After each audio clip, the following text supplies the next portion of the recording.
Сәлем достар, бүгін біз жұмысын істейміз. Ағылшындағы сағаттарды өтеміз. Сағат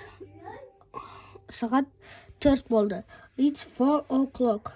It's 4 o'clock деген сағат ровно 4 болды дегенді білдіреді. 5-тен 5 кетті. It's 5 past 5. Бірінші бізде минут айтылады ағылшында. Ал past дегеніміз кетті. It's 5 past 5. It's 10 past 6. Алтыдан 10 кетті. It's 10 past 6. It's quarter past 6.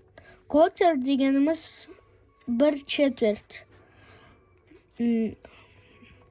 Ол 15 минутты білдіреді. Алтыдан 15 минут кетсе, біз it's quarter past 6 деп айтамыз.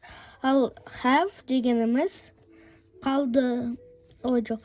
Half деген ол 30 минутты білдіреді. It's half past 7. 7-ден 30 минут кетті. It's 20 to 9 деген 8-ге 20 минут қалды. 9-ға 20 минут қалды. Ана жақта 9-дан 45 кетті дегенді біз a quarter to 10. 10-ға бір четверть 15 минут жетпеді. Ал 10-нан 35 кетсе, it's 25 to 11.